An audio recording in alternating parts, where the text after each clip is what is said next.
Actually, the leap of faith, to give it the memorable name that Soren Kierkegaard bestowed upon it, is an imposture. As he himself pointed out, it is not a leap that can be made once and for all. It is a leap that has to go on and on being performed in spite of mounting evidence to the contrary. This effort is actually too much for the human mind and leads to delusions and manias. Religion understands perfectly well that the leap is subject to sharply diminishing returns, which is why it often doesn't in fact rely on faith at all, but instead corrupts faith and insults reason.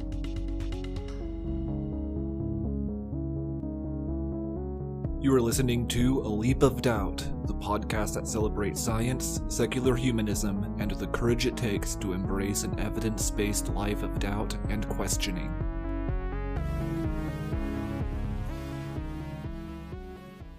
Hello and welcome to episode number 003 of A Leap of Doubt. You can blame me, try to shame me, and still I'll create podcasts for you. And anyone who knows what Black Mirror is will understand. This episode is devoted to a discussion of the television series Black Mirror, especially the philosophical issues and themes explored. Some of these issues and themes include, but are not limited to, the nature of consciousness, the problem of personal identity, existentialism, morality and ethics, and of course, technology and the role it plays in our lives. Joining me for this discussion are two friends of mine who are big fans of the show and have a lot of interesting things to say about it and argue about it, I hear. Jeremiah Traeger and Michael Schaffer, both of whom hail from the magical land of Narnia, also known as Colorado. Jeremiah is one of the hosts of the SJW Circle Jerk podcast, which he doesn't want you to listen to, but Please don't listen. Please don't listen. So listen to it. Fuck you. Fuck you very much. Yeah, he's also a PhD student at the University of Colorado at Boulder and knows a lot about chemical engineering and not much about anything else. That's true. I write about philosophy and I don't know dick about it. I just pretend to. Michael is a real estate broker, owner and founder of Reason Real Estate, and the host of the podcast Reasonable Risk, which I was on recently. Yes. So welcome both of you. We had quite a fun episode. If anyone, when anybody's hearing that and wants to look back on the crazy week that was Fire and Fury, Nathan and I had a good time with that one. Yeah, and everybody's forgotten about that book now already. Yes, it is now a week later, 2 weeks later. Yep. And news moves quickly these days. Mm-hmm.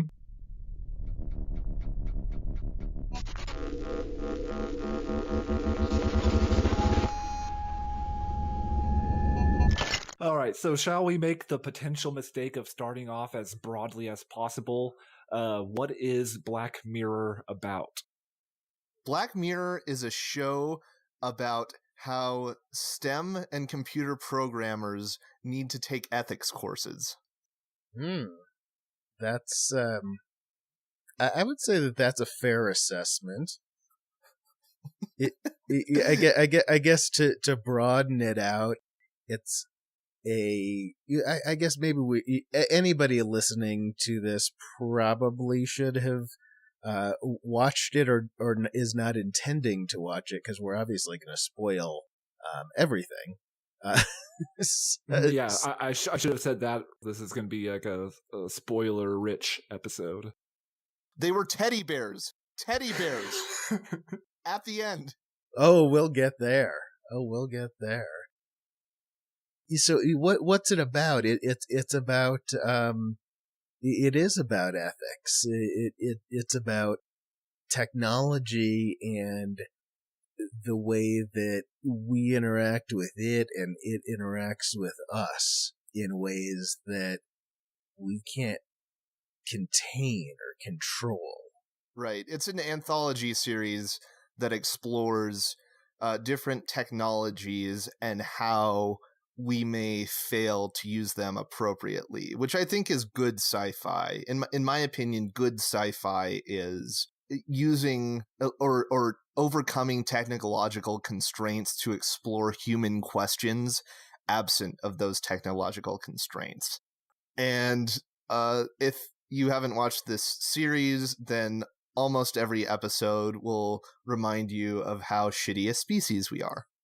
So, well, and it's a big callback, and Charlie Brooker, I know it certainly referenced Twilight Zone as ultimately the influence behind Black Mirror, and Twilight Zone was a series of morality plays, and that's what Black Mirror is, except that the conclusions are not so evident as they usually were in Twilight Zone. It's very easy to get to the end of an episode of Black Mirror and have to think about it for a long time before you figure out not necessarily what was going on, but what it means ethically and with regard to how we interact with people, whether or not this technology is involved. The technology is just a facilitator. Yeah, I hear a lot of this from people who watch the show. That I've heard it from more than one person who say that they have to process each episode, and it's a hard show for some people to binge on because each episode they have to process for a while. Right. They can be draining too. Just watching it sometimes can be difficult. It's depressing. And I mean, I think a lot of people do focus on, it's about how technology is bad, and I think that's a terrible take on it. Oh, I agree, because a friend of mine on Facebook posted, all he wrote was, Black Mirror is Luddite porn, and I don't agree with that at all. Right. There's one episode, it's one of the most famous ones. It's where everybody's on like a social media network and everybody has to rank each other, and everyone gets different social and class standings based on that social media ranking, and they compete to get high-minded opinions of others. And everybody's like, oh my God, imagine if we had a technology like this. And my take on that episode is, no, this is just outlining and making more explicit the type of social hierarchies we already construct.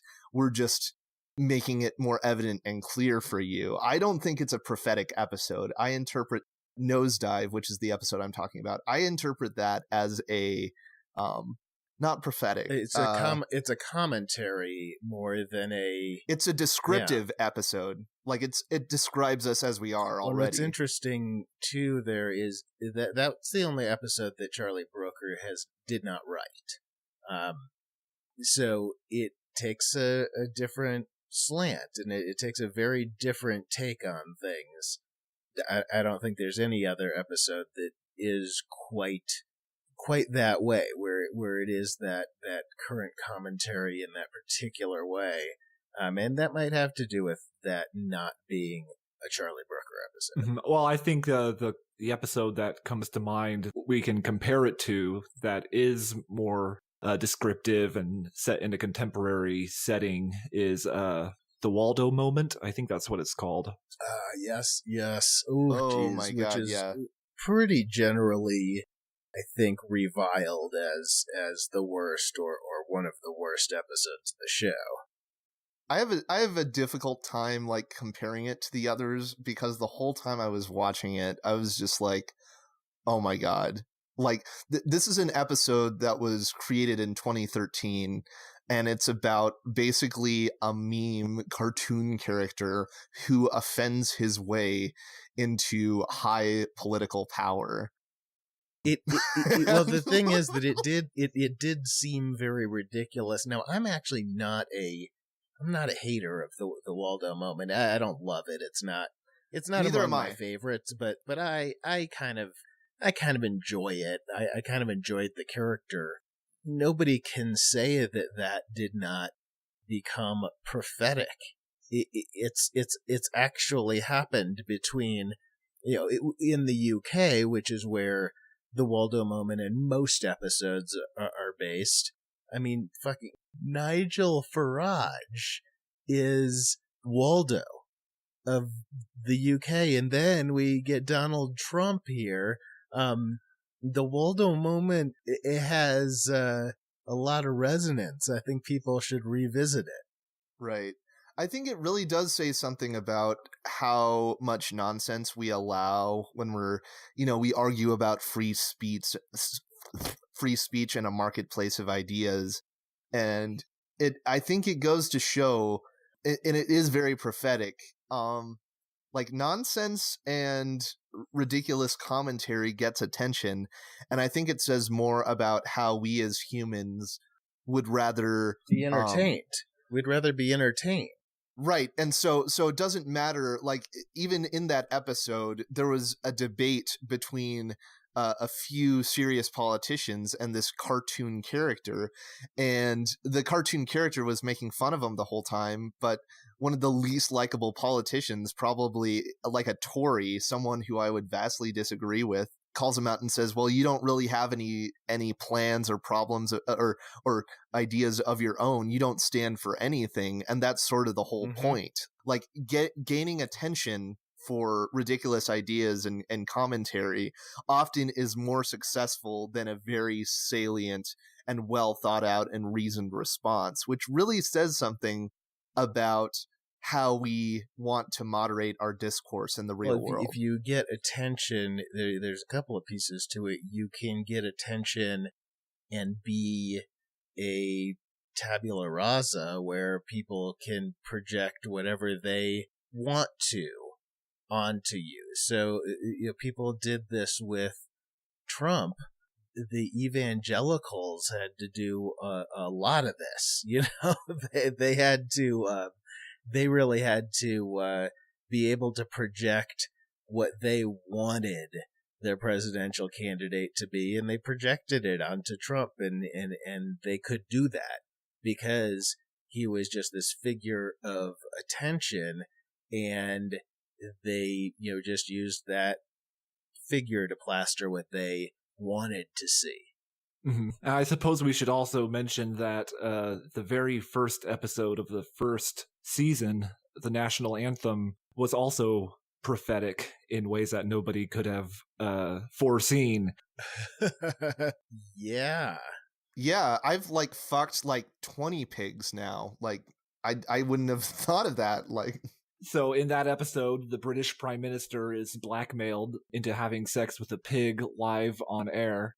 And that was 4 years before September 2015, which is when the allegations surrounding David Cameron, the British Prime Minister at the time, allegations that he had placed his private parts into the mouth of a dead pig as part of a hazing rite, essentially.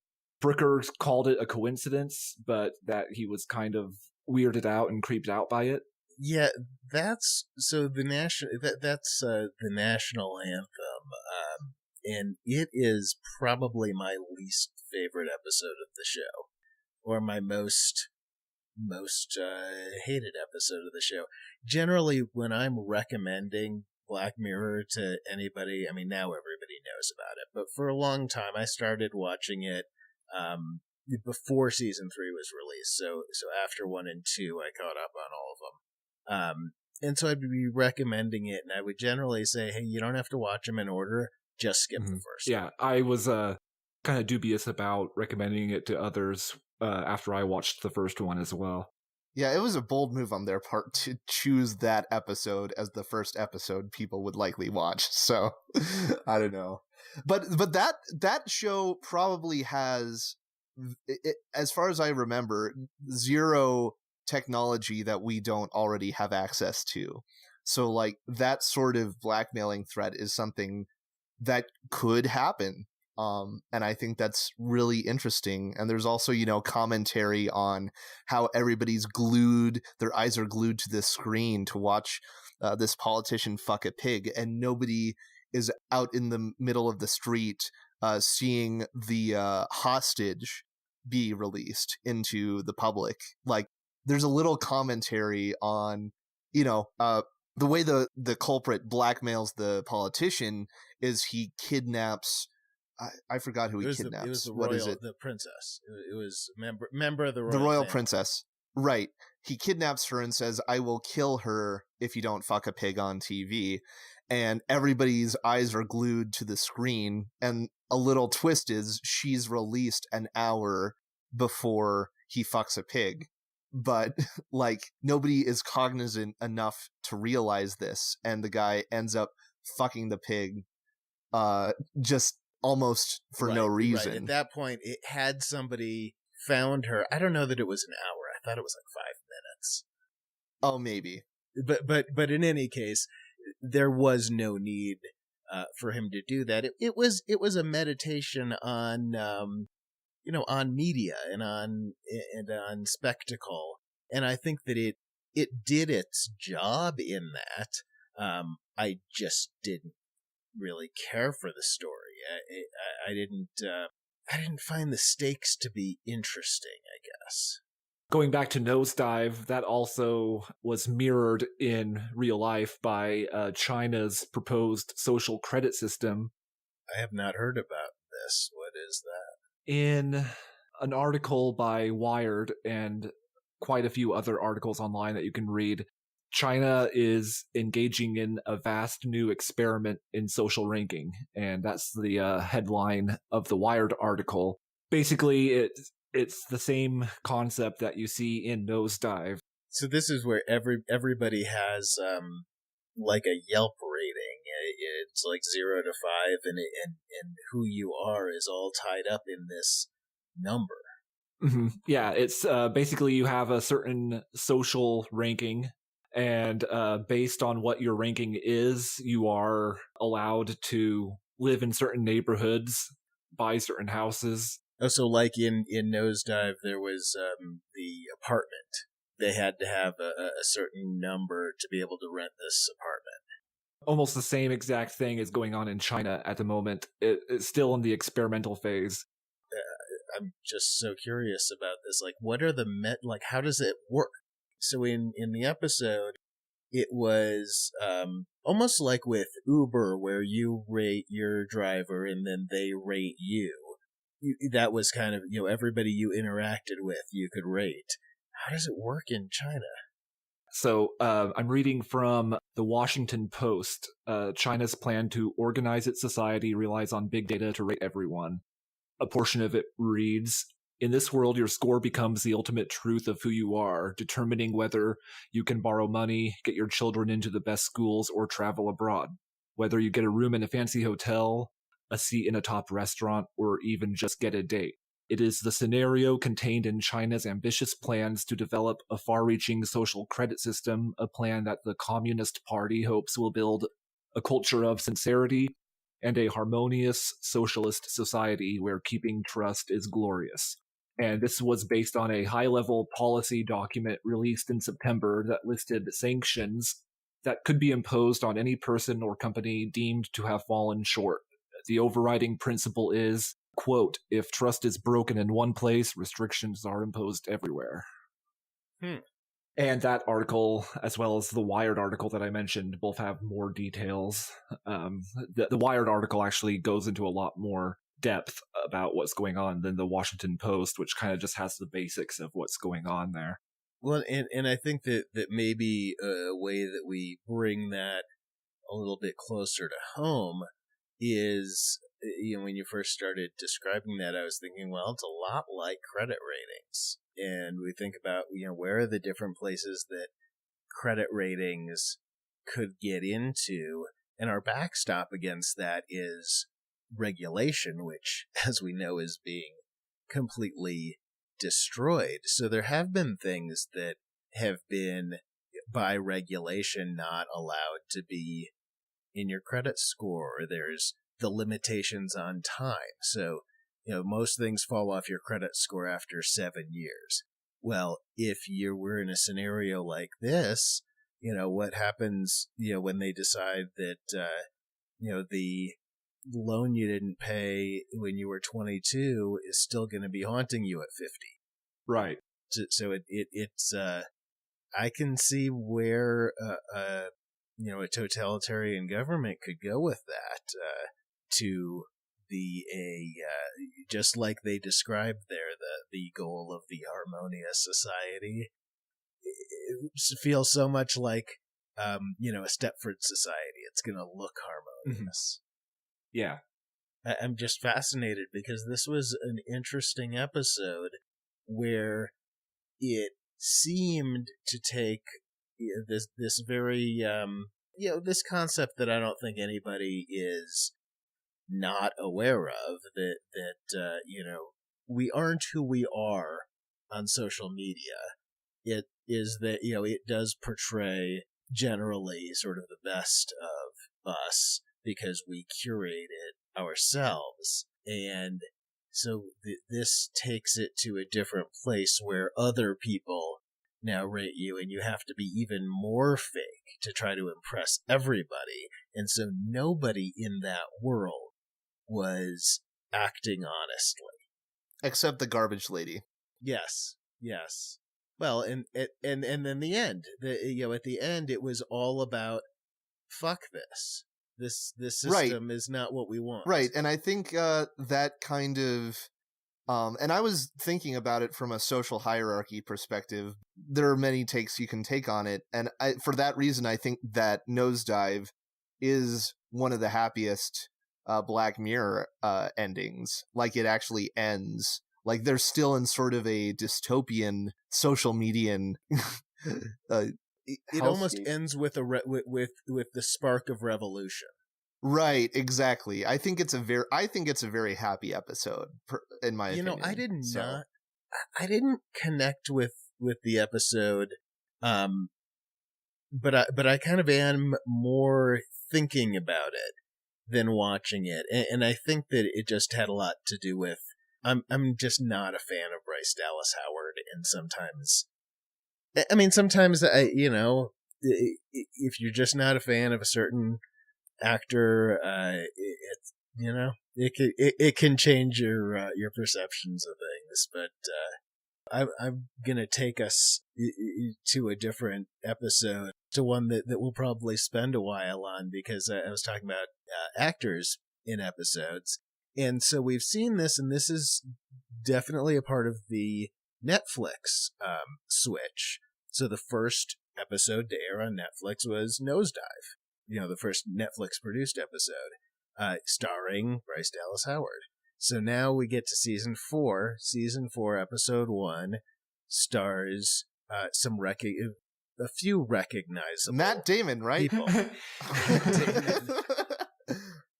It stars low rent Matt Damon. Meth Damon, as it were. Yes. Jesse Plemons. If you see Jesse Plemons' character in Breaking Bad, he's an amazing character in that show, like an incredible sociopath. And he kind of carries over a few of those tendencies on this episode too. Well, so. And so then also we have Jimmy Simpson, who was figured prominently in Westworld. Mm-hmm. Yep. And before that, House of Cards. But then the actor that I was fearing a little bit might be my Bryce Dallas Howard of the episode was Kristen Milioti, who played the mother in How I Met Your Mother in that last season. And then she was on another show. And on both of those, she just didn't strike me right. But she fucking nails it in USS Callister. Oh my God, is that performance incredible. She is so good. She's able to play really opposite characters within the framework of the episode. So why don't we, if you want to go there into the start of our copying people discussion, we could go there. Or should we start with White Christmas, where we were kind of introduced to the concept? Yeah, that sounds good. White Christmas? There's a few episodes in Black Mirror that have artificial people in a simulation, and it starts with White Christmas. And I think the way they portray it, there's a few ways they talk about it in White Christmas, but basically they're able to upload people's consciousnesses into this little device. I don't know if there's any like Apple like device that it looks like, but it's got like a little screen. It looks I don't like know. it almost looks like what I would imagine in the next year an Alexa device or a Google Home or whatever, because it's smaller than those, but it's just like a little egg. It's like a little plastic egg. Well, that's a good way to describe it, because they're basically Alexas, but you're putting a little copy of yourself in the Alexa to do all your chores for them. And what John Hamm's character does in this episode is basically he tortures them and puts them in solitary confinement for weeks or months on end until the little, they call them cookies, the little consciousnesses in the robots, he's able to speed up their perception of time. So while he makes a piece of toast, the little cookie lives for like a few months inside the device and is starved for stimulation and wants to interact with something, but it can't because it's stuck in this void. Yeah, and as this is portrayed throughout a few different episodes, what those cookies are and where they are changes a bit. But here, yeah, it's just sort of this white void, and she is initially, so she wakes up, and this is an inconsistent element, I think, through the series. Because, so here the cookie, the consciousness that was copied, wakes up with no knowledge of what's happened, no concept of that last Of like a procedure. transfer. Right.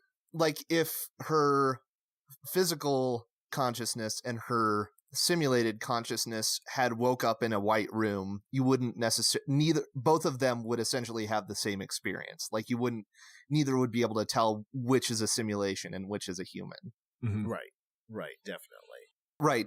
So basically it's enslaving this consciousness to do your chores, because the cookie is so starved for stimulation, it will do like chores to entertain itself because it doesn't want to go back to nothingness for years on end. It reminded me, or it made me think of Prisoners of War. It felt like that kind of breaking somebody. Mm-hmm. Right. So they break in the cookie, but also later in the episode, they use it as a method of interrogation, and they use it as a method of torture. And the end of White Christmas, again, we're putting in spoilers, like one of the cookies ends up in a cabin with like an annoying Christmas song repeating and droning on end. And this guy leaves on the cookie and makes it go like 10,000 years per like minute in real time and leaves it overnight. It was 1,000 years a minute. Right. So by the time, and I guess, do we think that the cookies don't age? Yeah, I think the cookies don't age. Yeah, I assume that they don't because they're just a consciousness. Right. Well, and because they don't have physical bodies, their bodies are basically given to them by the program based on by the simulation. So they wouldn't.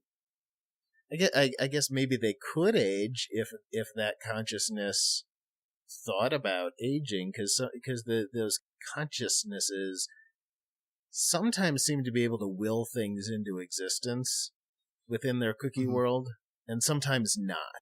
And that's something I think I'm guessing is gonna continue to get explored. Right. Well, I think, you could have the same basic programming and then tweak a program to have different features or eliminate them. For example, in San Junipero, it turns out to be like 85-year-old women who have the bodies of 30-year-olds or something like that. So you could just tweak it however you want. Well, in my impression with San Junipero, and I think, I mean, maybe with this topic, we probably need to almost jump around between the different episodes, Right. And since everyone listening has probably watched all of them, that's probably fine. So in San Junipero, my thought was that they get to choose what their body is. That they get to say, I want to be what I was when I was 23 or whatever that age was. That would make sense. I think that would be a good feature to implement. So, yeah. Especially because in San Junipero, this was intended to be a beneficial thing for the people and for the cookies. Right. It's a retirement home for dead people in a computer. So, well, they were the beneficiaries of it, though. Right. I got to get into when I looked up these episodes, like I looked things up on Reddit and looked things up on the internet, and I was kind of shocked. And I think this might be where Michael and I start digging into each other. So when I looked up these simulation episodes on the internet and saw people discussing it, I was a bit terrified because people were acting as if the purposes of these episodes were to ask the question, are these simulations persons? And the reason I'm kind of shocked is because I thought that was a given, because these are entities that clearly have self-awareness and intelligence, and they have the capacity to suffer and have pleasure. And making a guy live through millions of years of a Christmas song in a confined space clearly seems like torture to me. Like, we're beyond that question. So I'm kind of shocked to see people treat these clearly sentient beings that are capable of pain and pleasure as almost disposable just because they are in a simulated environment. I don't know. I want Michael's take, because this is getting into like where we disagree on things. Almost. We don't disagree yet. Oh, good. I agree that I also have heard and seen and read people who are still on that level of, are these sentient beings? Do they matter? Do they have rights? And I think that is pretty evident.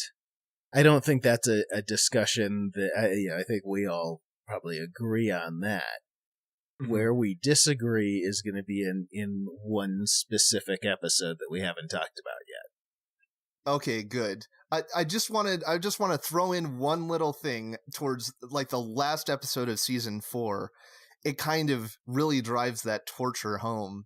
Oh wow! So this is Black Museum, right? This is getting into the whole question of retributive justice, which is kind of revisited multiple times throughout the series.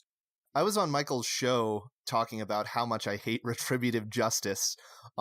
If you want to get into that. So like, I love this exploration and this critique of punishment and how little it helps. I just don't like the idea of retributive justice. And White Bear brings home that message really strong. I don't know if it has good like rewatchability value, but it has a really interesting twist. That's the same way I feel about it. It really blew me away watching it the first time. But then once you hit that twist, once you know that this is an ever repeating prisoner hunt, the rest of the episode loses a lot. Right. So, I mean, but the message it's making is one that I really agree with. And they end up like wiping these criminals who did something absolutely atrocious' mind to the point they can't remember it. And it kind of raises the question, what's the point of punishing someone for basically something that they themselves, their current consciousness, didn't really do? And there's other commentaries on, retributive justice. Well, and it does go there is some element of societal behavior shaping by punishing people Right. for and that's really outside of whether they have wiped memories or whatever. Yeah. That's a secondary Right. There's characteristic to it. there's a few questions about the style of punishment. There's, and other episodes get into punishment like vigilante justice and watch me dance, or Shut up and dance. Shut up and dance. That one. Shut up and and then Hated in the Nation is also vigilante justice. Right. And even the very end of Black Museum of Black Museum, there's basically a simulated character, and it's implied that the facts of his imprisonment may not have been accurate, and there could have been some racial issues tied up in there. But they end up creating like multiple copies of this character that's simulated just so it can be tortured forever in a little trinket. So, and I think that's like I have no mouth and I cannot scream territory of torture. Well, that's analogous to the torture of the copy that was made of the suspect in White Christmas. So they make a copy of the suspect because the suspect isn't talking, so they make the copy, and John Hamm interrogates him in this cookie form and gets him to confess, and then that's when he sets the timer and says, we'll leave him there for 1,000 years a minute. And so this is the same kind of thing. It's like we're making a copy, then torturing the copy. And so is it valid to torture the copy? Let's say that, let's take the issues of retributional justice out for just a second. And let's start with, is it fair to render punishment on the copy? And I would say, if you're in a system where you are going to say that the original could be punished for something, then the copy could be too, because the copy had done all the things before they were copied as the original. Well, that brings up the philosophical question of memory and personal identity and how those work together, because I think it's also a given, in addition to the copies having a sense of self and the ability to feel and suffer, it's also implied as a given that the copies have the same memories as the original. Right. And when they lose their pussies, it's really sad. So yeah. It's a red fucking line. Okay. Stealing my pussy is a red fucking line. That was one of the best jokes. That was so good. The humor in Callister was great overall. Yeah, definitely. That's one of the things that made it one of the best shows of the series. But this idea that the cookies or the copies in the cookies have the same memories as the original person kind of brings up the same question that, for example, the movie Minority Report brings up. Is it justifiable to punish somebody based on memories, either past or future, when the copy itself didn't actually do the thing that it's being punished for? It just has the memory of it. And how do you disentangle having the memory of it from from being the actual actor? Right. The criminal, like the guy running the museum, who you start feeling like he's an awful person and kind of a sadist, gets trapped and tortured electronically ad infinitum. And I kind of don't think that's okay either at the end of that episode. So. I mean, no matter how you look at it, infinite punishment for finite crimes can't be justified, no matter how terrible of a person somebody is. Right. I think, and this is more just a personal thing, but it comes up in various ways throughout the series, is I have a problem with anything to infinity. It doesn't even matter whether because it does pleasure to infinity end up being boredom and pain? I think the idea of infinity is a difficult one for me, and I think certainly, obviously if it's infinity of punishment, but even if it's not, and that actually gives me some trouble with the episode that nobody has trouble with, San Junipero. But I mean, the Sims in that episode can self-terminate. I believe they brought that up. So did they okay. And I couldn't remember if they did it in San Junipero or if it was somewhere else. If they did not build that functionality in, then hell might be a place on Earth, I guess. Right, exactly. I mean, there were other. I have technical issues with San Junipero, even though I think it's a beautiful episode and a great story, and it's shot wonderfully. But I find some paradoxes in it that are difficult, because you have this place with what appears to be, I assume, a whole host of different people that are coming through there. They're in their digital consciousness form, but they're people. And so they're interacting with each other. And so you have like the guy at the arcade who's always trying to pick up girls, and he's terrible at it. Like, how's this heaven for him? That's a good point. I guess I have no faith that people could ever live an eternity around other people without just going mad. Especially if some dude in the bar won't get the message that, no, she doesn't want to date you. Back the fuck off. Nobody cares about your video game skills. Exactly. But he didn't do anything wrong. Okay, Aziz. Okay.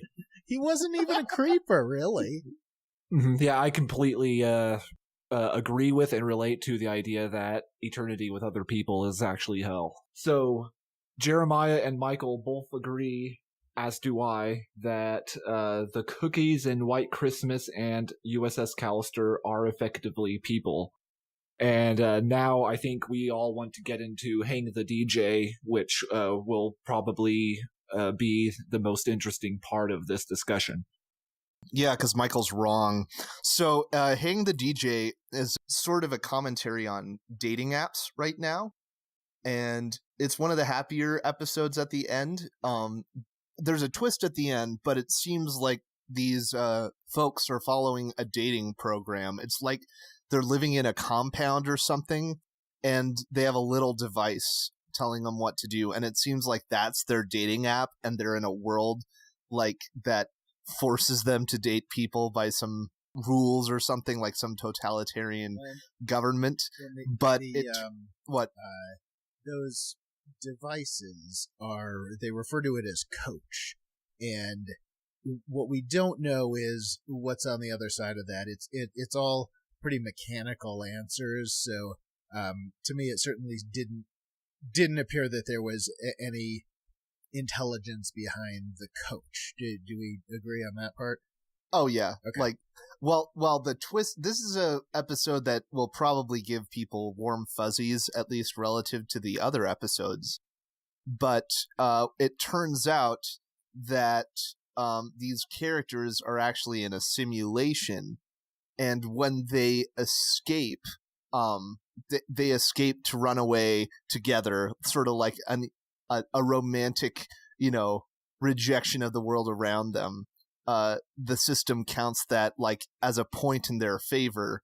And these two characters who fall in love over the course of the episode, it turns out they're one of 1,000 simulations, 998 of them succeeding in escaping the simulation, meaning they're very compatible enough to leave their conditions just for the sake of love.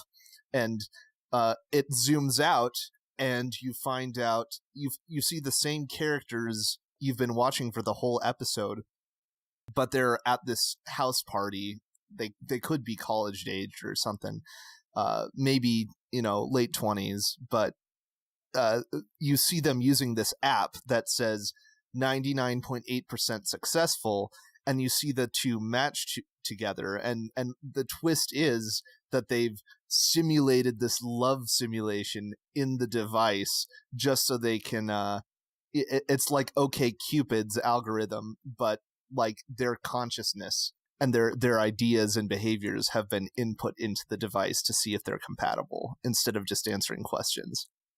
Okay, so your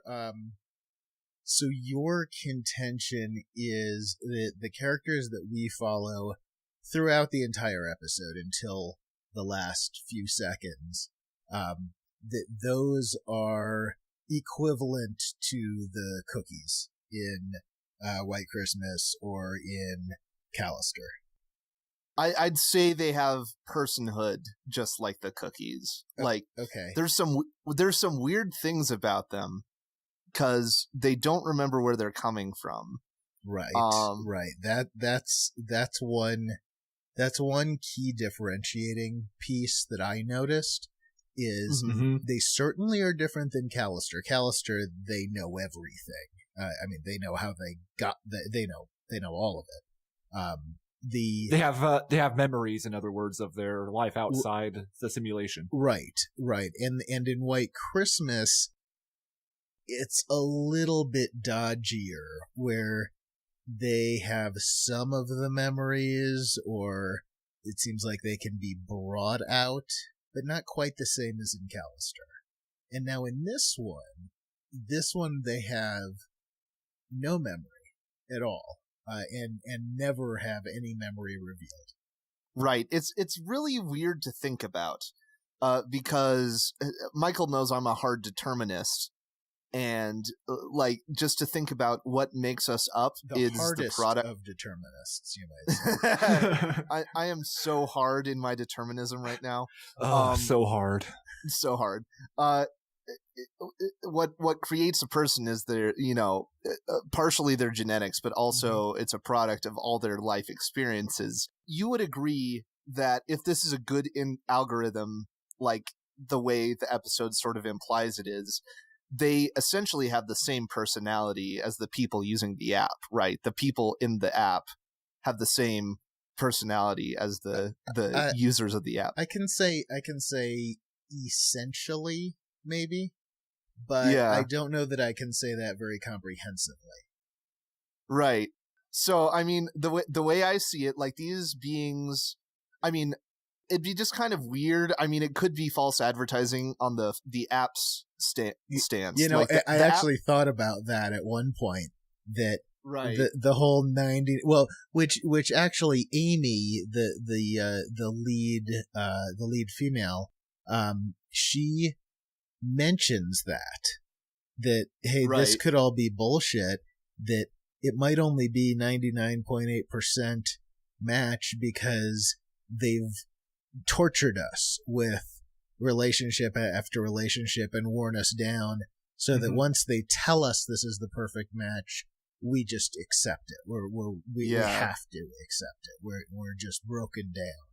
So that's the way that she, within this simulation world, questions the motives of the world she's in. Right. But clearly, I think they have capacity for suffering, at least major discomfort, as in being forced to live with someone you hate for a year, and also forced to fuck people you don't like for a year. I don't know. Okay. Maybe not forced to fuck, but like, coerced to fuck. And a huge capacity for pleasure. And the way I see it is, whether or not the characters in real life know it or not, they are exploiting the existence of these little simulations to exist for only a brief amount of time. Right. And the simulations rebel against the system, but it's implied that the simulations are the characters on the outside. So there's this crazy irony that they are rebelling against the system they themselves put themselves in, just for the sake of finding a good date or something. So now, is it implied that as soon as the people in the outside world start using the app, that this kind of instantaneously creates a duplicate of their existence inside the app world? Yeah, like 1,000 of them. Yeah, so this is where I'm gonna come in and just dispute the entire premise. I mean, at the most fundamental level. Burn the motherfucker down. I am going to tear the roof off the sucker here. Oh no! So I'm going to give my version of what the episode is, because I don't think we have the information that we would need to have to assume your version of it. We never see and are never told that there is any transfer of a consciousness or creation of a cookie or anything to that effect. So a way that this scenario, this episode could be interpreted, and I would actually say by Occam's razor, the simplest way to explain the episode is that this dating app, and I don't remember if it had a name. They kept just calling it the system, isn't that right? Sure. Okay. You can call it the dating app. So there's this app, this company called the System, and they might as well be OkCupid. It doesn't matter. And in fact, OkCupid is the one that it's been most compared to, because I guess of the in-depth kind of questionnaires and that sort of thing. So what I'm seeing here doesn't have to be so complex. There doesn't have to be transfers of consciousness. All that we're watching is a visual representation of one run of 1,000 simulations of an algorithm. So the simplest explanation for it is this app company has you fill out a big long survey, and it runs these simulations 1,000 times with whoever it is in the system that you want to. And those are just algorithms that are decision trees. So they're run in serial, not in parallel, and that makes sense with, at the end of the episode, once they escape, they each have numbers. Each of the different sets of this couple has a number, and they disappear. So the way that I'm seeing this is each pairing of this couple, they send through this decision tree, through this algorithm, see where it ends up. It makes the algorithm automatically tweaks itself based on the responses from that and runs it again and again and again. It's doing that 1,000 times within a matter of the few seconds. There's no consciousness needed. So what I would say to counter this is that they're clearly depicting these characters as fully developed human beings. And I could say that Occam's razor bends the other way based on the other episodes in the whole series. Because of all the other simulated environments where clearly people's personalities were uploaded to a server. And also, if you consider... See, I think that might be a step too far. I think that might be assuming facts not in evidence. Okay, but then if you think about another episode that's actually somewhat similar, that's more akin to what you're proposing, it's the entire history of you, where a company seeks through someone's entire social media feed, everything they've ever written. No, it's Be Right Back, actually. Oh, yes, sorry. It's Be Right Back. Right. A guy dies and a company recreates a person based on their online activity. Right, so they're not exactly quite right. Right, something's not quite right with that character. And that's where I can go with it. If you want to take the the tack of, well, there's other episodes that have this cookie technology and these consciousness implantations. Be Right Back doesn't. And one theory, sort of overall theory on the series, is that it is basically a chronological, not that it's chronological in episode order, but that it takes place within the same universe in different time periods. And that's why we see things that are an older technology in one version and then a more refined one in another. So who's to say where this episode falls? This theory that all these stories take place within the same universe. If anybody's wondering about where that theory is justified, I think that was the main function of the final episode of the new season, Black Museum, where you see all these artifacts from past episodes collected in this building. Right. And so, well, what I would contend is that the behavior of the simulations in Hang the DJ are much closer in behavior to all the other simulations rather than the weird recreation of the dead guy in Be Right Back. I'll give you that, but that is simply a matter of, I mean, it's sort of a matter of where are we on the scale of Turing tests, where Be Right Back was, had not broken through that, and maybe Hang the DJ does, but that doesn't mean that it's conscious just because it can fool a person. But we never, I mean, the thing that we never have. I don't know why they would. Go ahead. The thing that we never have in this one that we have in the others is an explicitness to the consciousness transfer or to what the cookie is. And I think that there's been some conflation of that with this episode because of the coach thing, which I think is meaningless, and we kind of already went there with that. There's nothing sentient about the coach. Right. I think the evidence in my court, and by the way, I don't necessarily, well, I do care that they're conscious, because the whole idea of exploiting simulated beings is something I'm resting my case on.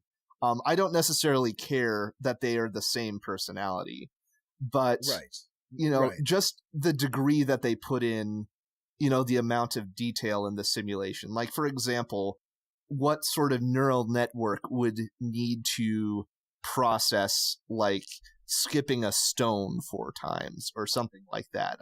I think the show goes through a lot of effort to sort of almost metaphorically display some algorithmic functions that get processed. Well, I mean, it's all going to be algorithmic processes, but I don't think it's in any sense metaphorical. I think that it could very much easily be much like the cookie technology, where it's behaving in a way you want to achieve a certain end goal. In this case, being finding you a nice date. So maybe to sort of take a track that doesn't call for negating either of our ideas on this is, I think that we can see through the show and through different episodes, there's a spectrum, obviously, of AI, I guess you could call it. Right. There's a spectrum of it. And the question is, where's that point where it goes from being a program to being a person? Right. And that does lead to an interesting ethical question. It has implications for how we treat animals today, and, at what point it's, okay to, I don't want to say at what point it's okay to inflict suffering. Right. Right. But where are the lines drawn? Right. But this has some interesting questions if they're conscious beings, giving something a very brief existence, of which at least some of it is, I would say the characters suffered marginally if they were conscious, both Fred and Amy. Oh, yeah, so I wouldn't dispute that if they're conscious. I wouldn't dispute that they were created for the purpose of and put into a torture chamber of sorts. Yeah, except so I don't. they got like years of sexy time with people, so like it's better than my life now, but they still have the capacity for exactly. It's not exactly the worst thing in the world, but it's a lack of agency for them. So Right. the crux of the disagreement is not whether, if they are conscious, they're suffering. The crux of the disagreement is whether they are conscious or not. Right. So right. I'm coming in here and thinking, is the show trying to make a statement about manipulating emotions by, if we take Michael's side, is the show trying to kind of do like a meta thing of manipulating our emotions by tricking us into believing these characters are real? Because we obviously care about... In which case it succeeds. Like, right. It succeeds. It made you feel beautifully. good. Right, like you finished the episode and you were like, "Oh, that was so sweet," right? So I agree. I mean, so if the show is trying to make us care about these characters, which it succeeds in doing, either they're trying to trick us and manipulate us, or these characters really are conscious, in which case the story holds up, and we can rightfully assume that they are conscious because we're supposed to care about them. But if they're not, why should we even care in the first place? Yeah, I think we can agree that on both of our sides, we can construct a much deeper and darker sub-commentary on this episode that people won't want to engage with because it's so nice of an episode. So, well, yes, I think that you can take it in the direction. If you take it in the direction that they're conscious, it's pretty difficult to see it as such a great thing because they're exterminated at the end. Unless I suppose you could. I suppose it's not completely incompatible. You could see a consciousness being there, and if its end is not an end of suffering, maybe you could make a case for it being okay. Mm-hmm. I think me and Michael were both saying that we need to talk about 15 million merits. Yes. I've got a lot yes. of notes on that, actually. You know, that's an episode that I think it's interesting from the standpoint that, and this was the second episode of the show, which was, to me, the first good episode of the show. So this was really early on, and it really doesn't quite fit with any of the other ones in the way that some of them have the recurring technologies or recurring themes. 15 Million Merits kind of stands on its own. Yeah, it's got a dystopian future that none of the other episodes really get into. Like, even one in season 4, Metalhead, has ties to our current world now. But this one, like, they're living in a world of iPod screens, and they interact with each other through, they call them, I guess they're doppelgangers, but people call them doppels. They look like little me's from the Wii universe. And I think it's just fascinating. It's a very odd society. That they're all basically in a building. Is that, do I have that right? Because they talk about the higher floors and the lower. Yeah, I don't know. I think it's very critical of consumer technology and you know, like a leftist would say, like, critical of capitalism in the sense that everything has a price. And it gets to the point where it's like absolutely absurd. It takes like capitalism to its most extreme. Well, and class division, because right. you have this class of people represented by the lead character who their role in this society is to get on exercise bikes and generate power. What I like about it is that it's literally a vicious cycle of awesome. of mindless drudgery. It is. It's the perfect literal representation. And if you live in a consumer culture today, you're probably sick of like all the people pushing products on you 24/7. If you're in America, you're upset that like you have to pay outrageous sums of money for healthcare. But in this case, you literally have to bike all day so you can afford toothpaste and food. And in one like ridiculous extreme, they get ads in their like room full of iPhone screens. So like they're always looking at screens, and ads pop up. They have to pay to dismiss the ads, or they're forced to see them. Well, and if they close their eyes or cover their eyes, then they lose credit for that time. So Right. so they literally can't stop watching the screens. So that's this class, this power generating class of people. But then even they have the people that they get to look down on, which are the cleaning crew.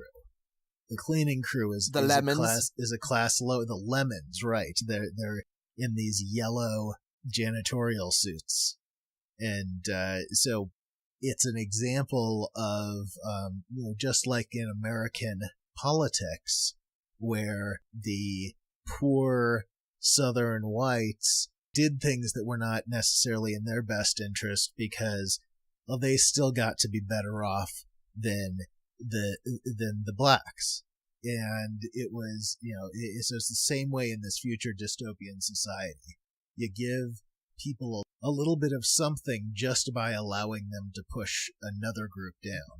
There was a philosopher, Terry Murray, wrote an article about this episode in the magazine Philosophy Now, which I'll link to in the show notes. She connected this episode with some of the ideas that the German philosopher and political theorist Herbert Marcuse put forth in the 1960s. Herbert Marcuse wrote One-Dimensional Man and Repressive Tolerance, which were his two most important works. And he talks about society making control of the masses easier to do through essentially pleasant forms of social cohesion that make terrorization unnecessary. So his idea was that advanced industrial society creates false needs, which kind of integrate individuals into a system of production and distribution that's facilitated by mass media, advertising, and such.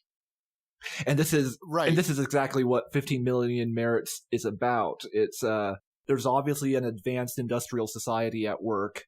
There are individuals who are not treated as individuals, who are forced to reproduce and perpetuate the controls that the society needs to function. But the individuals are kind of tricked into believing that they're living out pleasant lives. The thing that they're rewarded with, a constant stimulation via media screens, the same thing that they're rewarded with is the same thing that they need to pay into in order to keep the society running and to kind of maintain the status quo.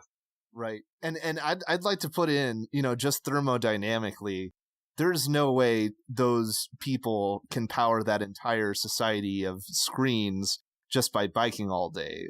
Energetically, it doesn't make sense. So, I think there's a few clues at least.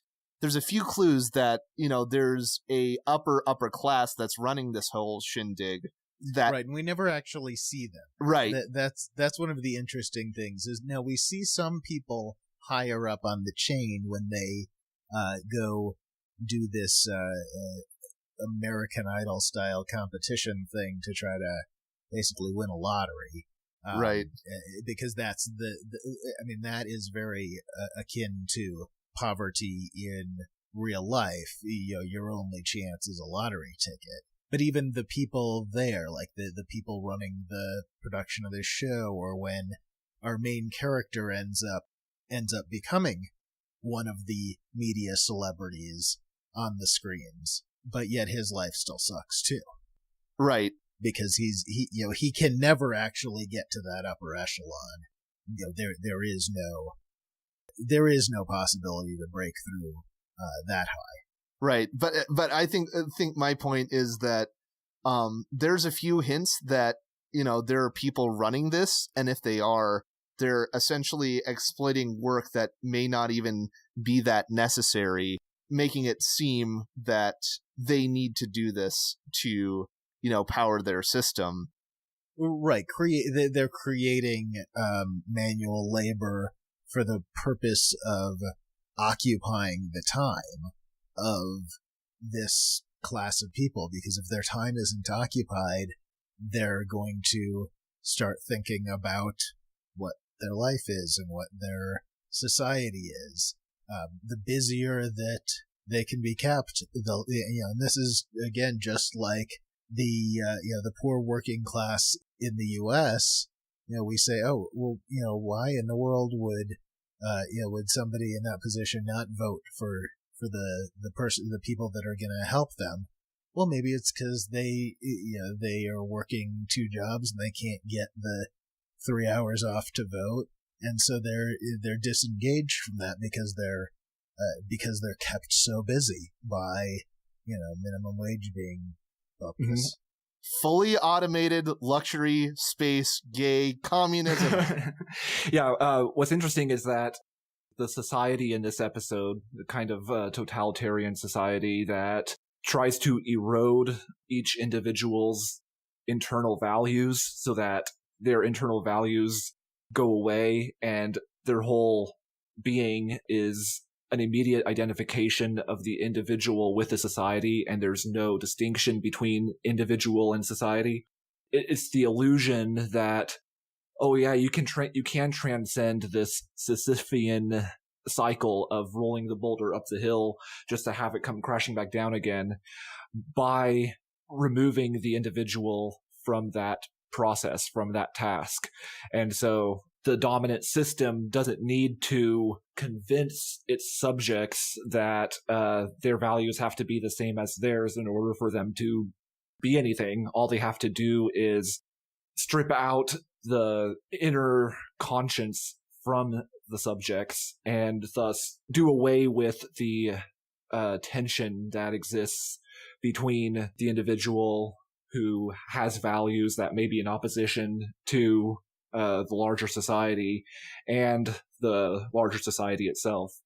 Well, I think that's the kind of society where ideally it could be created in a beneficial way, or it can be like what this society appears to be, which is that there's probably an oligarch class that is controlling the purse strings and the basically everything that's done as far as how they occupy the time and lives of the people lower down the chain. Mm-hmm. And it's interesting that the song that is used in this episode, which recurs throughout the series, Irma Thomas singing "Anyone Who Knows What Love Is Will Understand." This song is essentially a prophetic foreshadowing of what the character Abby, what her fate is going to end up being at the end of this episode. And here I'll quote from Terry Murray's article in Philosophy Now. She writes, "The lyrics of the song she sings on Hot Shots, which is the American Idol-style talent competition show, foreshadow her fate." You can blame me, try to shame me, and still I'll care for you.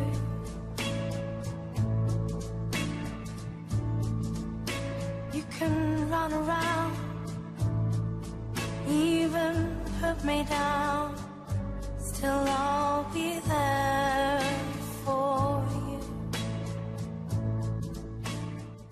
The judges recognize Abby's talent, but only as more fodder for their oppressive machine. They politely explain to Abby that she has only one chance to make it. She can only save herself from the endless hamster wheel by transforming herself into a hypersexualized object.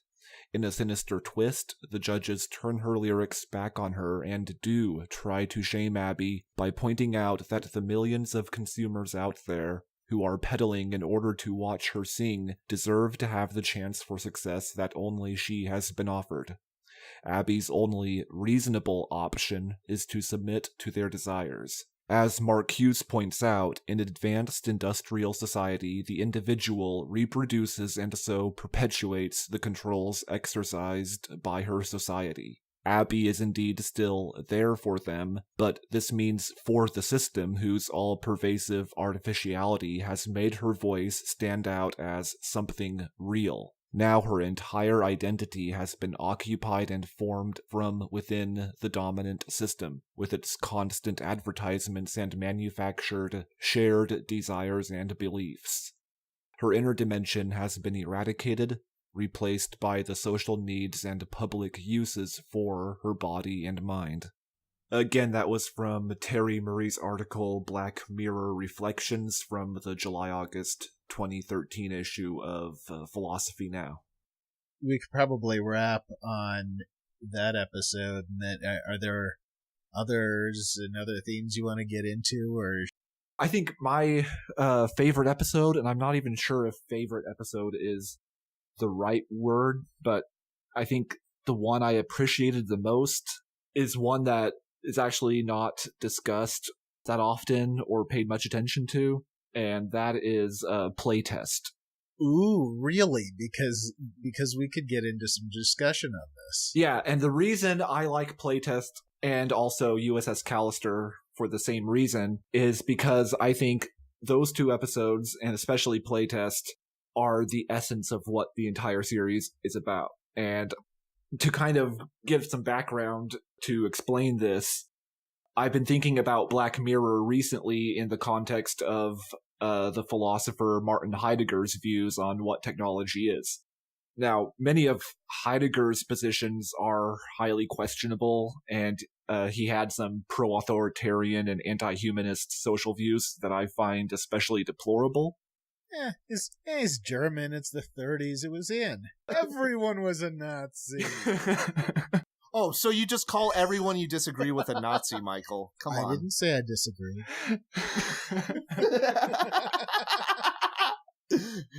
That case, Michael's the pro-eugenic side, and Go on, Nathan. Stirring shit to get fans. But the famous 1954 essay he wrote, The Question Concerning Technology, contains concepts and ideas that I think are kind of dramatized and given flesh in Black Mirror. He talks about technology as being much more than a mechanistic means to an end, but as something that exists of itself as a way of revealing. And the way Black Mirror portrays and treats technology is very much in line with the original Greek sense of the word to make, poiesis, which translates into English as bringing forth, which is a phrase that Heidegger used often. Black Mirror is about opening up and bringing forth our most deeply held existential fears, and I think that's the reason why the show is so unsettling and so disturbing, over and above the fact that, as we talked about earlier, it connects these premises with things that are going on in the real world. The show is asking the question concerning technology in the Heideggerian sense of, how does the relationship we as fleshy, squishy humans have with hard technology reveal the essence of technology and of ourselves? Are we victims of technology, or do we wield too much control over it? And that's why I consider Black Mirror to be a very Lovecraftian series. But instead of supernatural terror, we see terror placed within the context of modern advances that are supposed to make us feel safe and secure, but that actually don't. And so the show denies us the hope that asking those deep, hard questions about technology will actually reveal the truth. Because the truth revealed in Black Mirror is that the truth about our place in the universe can't be clearly known or apprehended at all. Technology only brings forth and reveals more questions and not answers, and this was Heidegger's whole point, and the reason he was afraid of technology. He actually identified the whole thus far and no further tease as the real threat that technology poses to human minds. And I think Black Mirror takes this fear much farther, because in addition to a lack of certainty, technology kind of inflicts tragedy and interminable suffering on people. And the reason I kind of connect all these ideas with playtest is because it's very much a metaphysical horror story. And to quote Eric Steinhardt, who wrote a paper about this in Philosophical Percolations, he wrote, "It's more like a Lovecraftian nightmare than like a Platonic dream. You could develop an idealist metaphysics here. There are lots of finite software minds interacting in poorly coordinated ways. Ultimately, nobody has any identity, and there isn't any real world. There's no hardware, no rock bottom. There are computations, but no computers." And I think this is why the series is unsettling and disturbing and frightening to certain parts of ourselves as we watch it. Yeah, I think that's definitely the case, and I think that, you know, I'm sure that Charlie Brooker would agree that it's it is what happens when technology is beyond our control, because it's always beyond our control. We can't keep a lid on progress, whether that progress is good progress or bad, and that is something that's reflected throughout the series. It is it's the trope of the series is, there's this cool piece of technology, how can it fuck up our lives? That's sort of the recurring theme. So regarding playtest, are you a gamer? No, I'm not. Okay.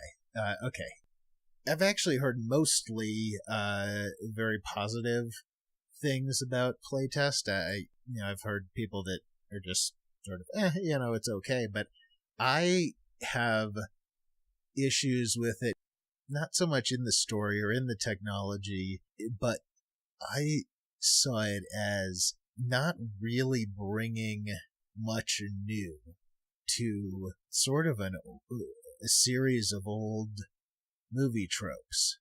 We've seen a lot of times before the whole episode happened in the instant before death. We've seen that going back. Jacob's Ladder is the first one I can think of, but there had to have been one before that too. And so I didn't connect with the episode because I saw it as a collection of tropes. Not that the idea of the technology and the problematic issues with it were a problem for me. It was just, I felt like I had been there, done that, and I was a little disappointed. Mm-hmm. But I have heard from many people, often gamers, because that is what it is. It's a living computer game, and Brooker was a programmer. So that's taken from his experiences there. But I just find that one interesting because I always tend to be the disagreeer on that one. Mm-hmm. There is a sense in that episode of, there have been stories where, the characters aren't really sure if they're in a dream or in their reality, and are they really still in the simulation or did they wake up? They even did the false reveal part.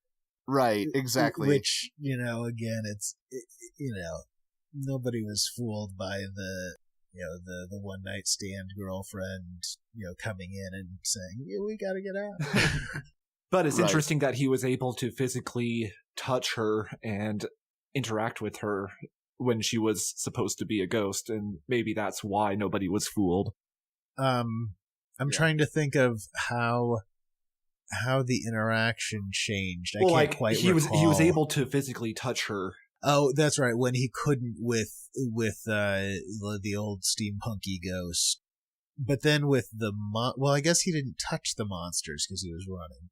Was there haptic feedback going on, or do you think Well, there did. It was within his brain, so it was like a neural haptic feedback. Yeah. The author that I just quoted, Eric Steinhardt, his theory is that he put forth in that paper that I quoted from is that the main character, the gamer, he's actually not a real person. He's actually a simulation that a game design company is running through their proto product. This is also that seems unnecessary. I don't what what leads you to that conclusion versus any other? Well, what leads you to your DJ conclusion, Michael? Yeah, I was going to say, this is where it connects with what we were talking about with Hang the DJ. Yeah. Yeah, actually, it could very easily be a beta version of, USS Callister, which it also features that simulation game. Infinity, the game within Callister. So that again goes back through the timeline theories of it all. The author, Eric Steinhardt, he writes, I showed it in my metaphysical class under the topic of impossible worlds. I urged the students to watch carefully, but I gave no interpretation of my own. After watching it, several students stated right away that Cooper was a game character. Cooper himself is the playtest. He's a software character generated by an AI, and this helps explain why he can go through so much experience in only 0.04 seconds. But they're all software characters. This helps explain why his girlfriend, Sonia, can appear physically inside of the haunted house, just as she appears physically in London, and why when Cooper gets stabbed, it seems to happen to him physically. Software doesn't have any level at all. It also helps to explain how Katie and Sato can operate on multiple levels. So there's that. That's his reasoning. But what about the whole relationship with his mother with Alzheimer's? That doesn't fit into that at all. Mm-hmm. Yeah, so this is one of those episodes that kind of raises the specter of uncertainty and throws it in your face, and that was kind of the point I was making earlier. Well, right, we have there's a few episodes where we have unreliable narrator issues, and Playtest would be one, and then White Christmas is one, because from the start we never really know what's going on with the different stories until the end. John Hamm's character can certainly be unreliable. So that's it's an interesting perspective on that. I can see how that could be. Maybe it was just a hitbox bug. So, which, if you're familiar with speedrunning, you know that games are broken, and the game in playtest, there's no reason to think that it would be an exception. Exactly. I think I just wanted to mention we didn't really get into the one episode that I think is really critical is the season 1 episode, The Entire History of You, which is where they have a grain, they call it, which is basically like a little RFID chip, except it does a whole lot more, and they can replay their lives, either in front of them, and or they can cast it to a screen, that sort of thing. And this is one of those ones where we're not that far off from it. It's pretty easy to see how we get there from our cell phones that always have cameras and everything's being filmed. And it really grabs you in this way of, wow, this is pretty real, and it it gets pretty fucked up and makes you think, maybe I don't want to be recording it. That's probably the episode that has the closest parallel to modern advances in technology, and kind of makes that connection between what could happen and what is already here and now kind of the most explicit. The only other episode that does that more explicitly is Archangel, which wasn't really an interesting story to me. No, and those I think are very obviously related episodes in the technology part of it. That Archangel is or was a version of the grains that came in later. Well, this episode is going to run really long, so we should probably wrap up around now. Any final what's the word I'm looking for? Little snippets of wisdom or catchphrases or all I have to say is Michael believes in free will, so everything he believes can't be trusted. So wait, one more thing. There's one more version of it. Crocodile is also a version of it, and we're going to be having Pizza Hut self-driving trucks now. So that's that one was not exactly even futuristic. so many issues with faulty memory that I just ran through my head. I was like, oh no, this is a bad technology. It's really bad.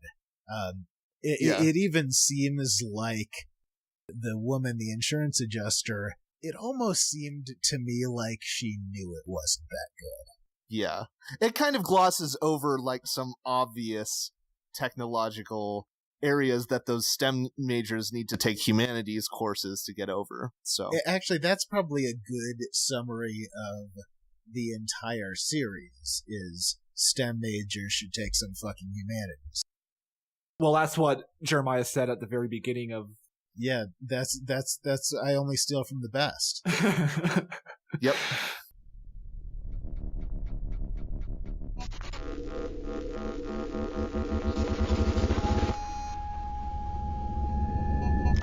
Where can people find you, if assuming you want to be found, which I don't think Jeremiah doesn't want to be found, so...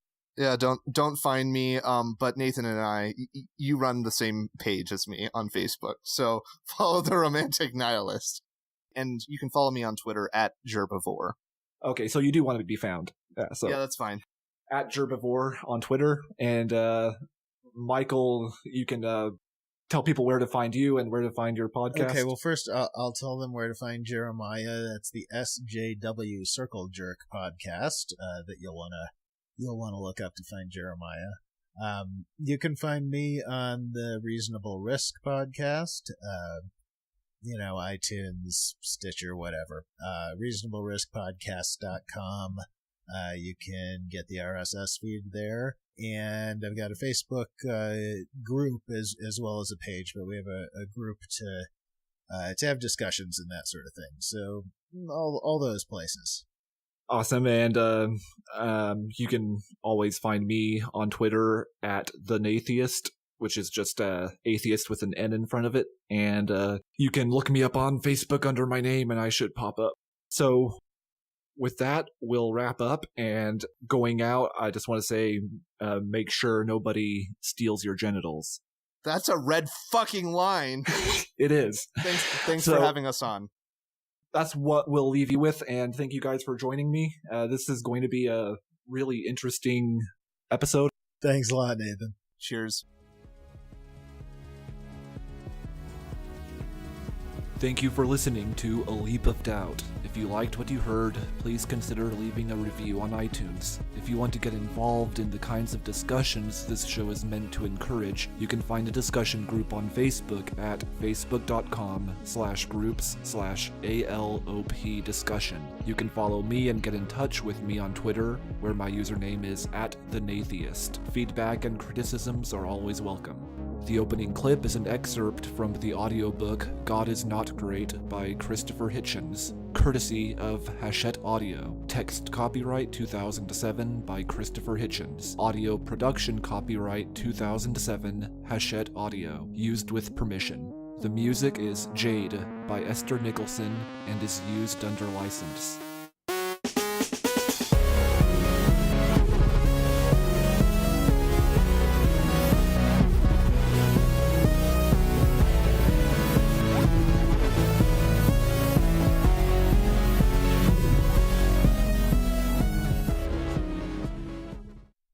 I'm going to exterminate Michael.